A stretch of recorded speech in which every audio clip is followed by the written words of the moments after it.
When reasons multiply, clarity shrinks.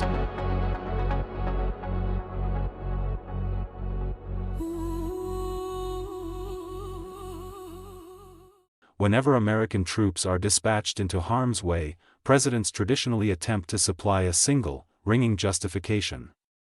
The country may disagree about the wisdom of intervention, but it offers a tidy rationale: repel aggression, avenge an attack, prevent a catastrophe. With Donald Trump's latest foray into hostilities with Iran, Americans have been treated to something more eclectic. There is not one reason for action but a buffet.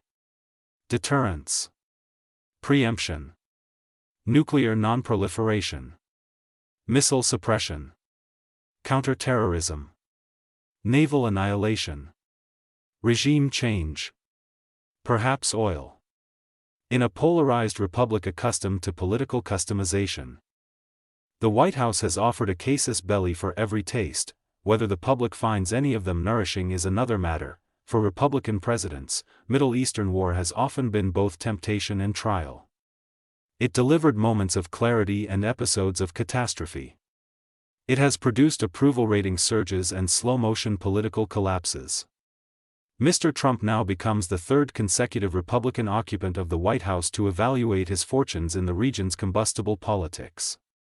He insists, naturally, that this time is different. It always is. The template, Operation Desert Storm, when George H.W. Bush confronted Saddam Hussein's invasion of Kuwait in 1990, the objective was comprehensible even to the inattentive. Iraq had swallowed a smaller neighbor. The United States assembled a broad coalition, secured United Nations backing, and expelled Iraqi forces. The mission, liberate Kuwait, was narrow. The operation is swift. The casualties, limited relative to later entanglements. There was no march on Baghdad, no attempt to re-engineer Iraqi society, no prolonged occupation. The conflict enjoyed broad support from start to finish. Mr. Bush's approval ratings climbed accordingly. The elder Bush demonstrated that American power, judiciously applied, could be decisive and bounded. The war became a template: clear aggression, multilateral cover, limited aims, exit on success. It is worth recalling this not out of nostalgia but because every subsequent Middle Eastern intervention has been judged against it, and found wanting. The cautionary tale: Iraq War. If the first Gulf War was tidy, the second was anything but. George W. Bush assembled a coalition of the willing that was conspicuously smaller. The list of justifications, however, was longer. Iraq possessed weapons of mass destruction. It might share them with terrorists. Saddam Hussein had links to the perpetrators of September 11th. The Iraqi people would greet American forces as liberators. Democracy would bloom. The Middle East would transform. The WMDs did not exist. The operational links to 9/11 did not exist. The flowers did not materialize. What did emerge was a grinding insurgency, sectarian conflict, and an occupation that consumed blood and treasure. American enthusiasm cooled as casualties mounted and the promised transformation receded. Mr. Bush's approval ratings, buoyed initially, plunged as the war turned into a quagmire. The lesson was not merely that intelligence can be wrong or that post-war planning matters. It was that multiplicity of reasons can signal uncertainty of purpose. When a war must be sold through a cascade of rationales, each designed to appeal to a different constituency, it often means none is sufficient on their own. The third act, Donald Trump and Iran. Mr. Trump has long presented himself as the Republican who understood the Iraq debacle. He criticized endless wars, mocked nation-building, and promised restraint. His political brand, particularly among his MAGA faithful, rested partly on an aversion to foreign entanglements and skepticism about elite crusades abroad. Yet this weekend he authorized strikes against Iran, or, as his administration prefers, a major combat operation. Terminology matters in Washington, especially when the Constitution assigns to Congress the power to declare war. Euphemism can be a useful instrument of executive agility. Unlike in 1991, the coalition is vanishingly small.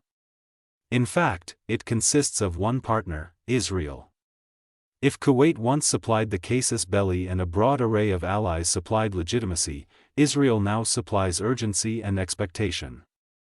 According to Marco Rubio, Washington acted because it anticipated that Israel would strike Iran, and that Iran would retaliate against American assets. Rather than sit there and absorb a blow, America chose to move first. This, Mr. Rubio suggested, constituted an imminent threat. The gymnastics required to convert anticipation into imminence are significant. Preemption in international law traditionally implies a threat that is instant, overwhelming, and leaving no choice of means. Knowing that an ally intends to act, and predicting that a third party will respond, is a more layered scenario. The threat is conditional. If Israel strikes, Iran will respond. If Iran responds, America will suffer. Therefore, America strikes first. The syllogism is not self-evident. It is, however, adaptable, a reason for every audience. Mr. Trump and his advisors have offered a medley of explanations for the operation: nuclear prevention. The most resonant is the claim that the strikes were necessary to prevent Iran from building nuclear weapons. Non-proliferation is one of the few foreign policy themes that still commands bipartisan rhetorical support. No American president wants to be accused of permitting a hostile regime to go nuclear, yet only months ago Mr. Trump declared that he had obliterated Tehran's nuclear weapons program. The White House maintains a website commemorating this obliteration. If obliteration occurred, the urgency of renewed strikes becomes puzzling. Either the program was not, in fact, obliterated, or obliteration is a more elastic term than previously assumed. Moreover, there is scant public evidence that Iran was on the brink of fielding a deliverable nuclear weapon capable of striking the continental United States. Negotiations were ongoing to constrain Tehran's enrichment activities. Preemption in the absence of an imminent breakout requires faith in classified assessments that the public cannot evaluate: missile suppression. On Monday Mr. Trump added another rationale: neutralizing Iran's missile capabilities. Ballistic missiles, unlike hypothetical nuclear warheads, exist. Iran's arsenal threatens regional adversaries and American forces in the Middle East.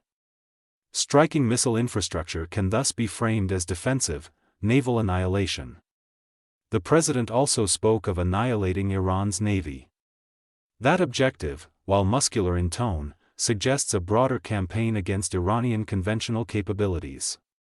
Destroying a navy is not a pinprick, it is a substantial degradation of sovereign military capacity. It moves the operation further from surgical preemption toward strategic attrition, counterterrorism. Another justification: preventing the regime from arming terrorists. Iran's support for proxy groups across the region is well documented. Yet counterterrorism as a justification for state-on-state strikes is expansive. If arming non-state actors warrants direct military assault, the threshold for war lowers considerably: regime change, except not. The most combustible rationale is regime change. Mr. Trump urged Iranians to rise and overthrow their government. Yet Pete Hegseth insisted that this is not a regime change war. Americans are thus invited to choose between two narrators: the former reality television star who encourages uprising, and the former morning show host who denies any such ambition. Regime change is a term freighted with experience. It seldom produces tidy outcomes. Iraq and Libya stand as recent exhibits. Even where regimes fall, stable successors do not reliably emerge. To disclaim regime change while rhetorically welcoming it is to enjoy the moral thrill without the strategic responsibility: oil. Finally, there is oil, the perennial subtext of Middle Eastern conflict. Mr. Trump told Fox News that his plan for Iran mirrors that of Venezuela. This could mean leaving the current regime in place while facilitating oil sales. It could mean something else. But the comparison underscores a pragmatic thread: energy markets matter. Disruption in the Gulf reverberates globally. Stabilizing, or controlling, oil flows has long been intertwined with American engagement in the region. When reasons proliferate, coherence suffers.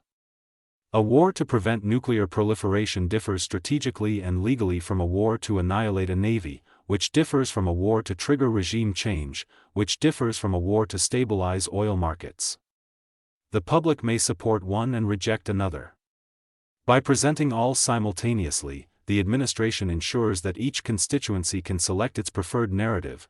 It also ensures that critics can attack from multiple angles.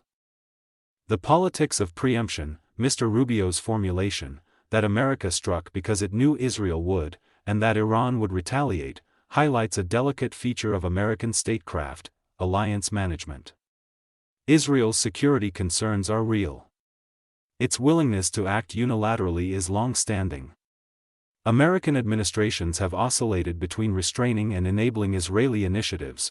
If Washington's fear were that Israeli action would drag America into conflict anyway, preemptive participation can be rationalized as a means of shaping events rather than reacting to them. Better to lead than to be led, yet this logic blurs accountability.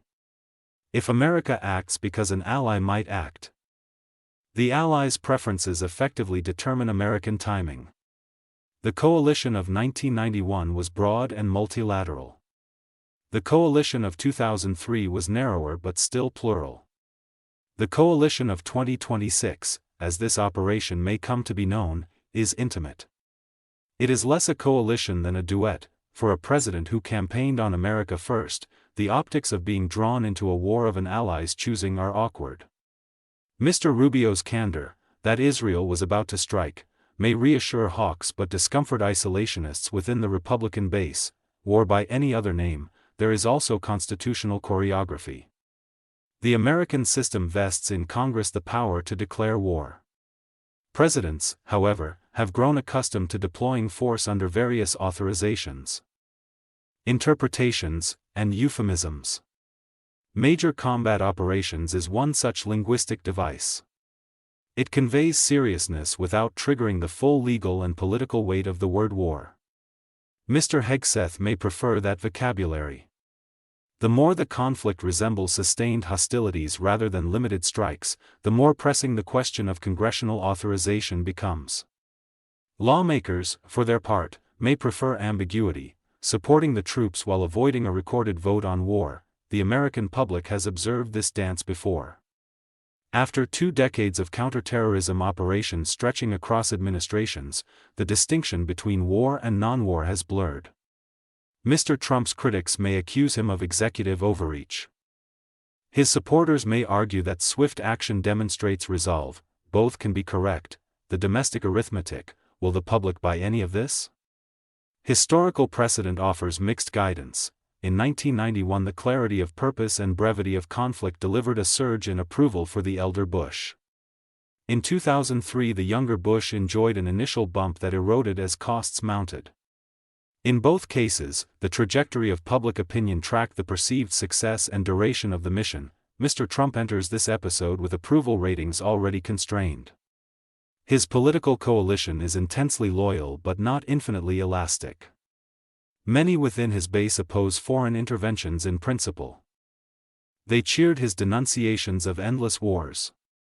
They applauded his skepticism toward elite consensus. By authorizing strikes on Iran, Mr. Trump risks trampling a red line he himself helped draw: no foreign entanglements, no American blood and treasure spilled abroad.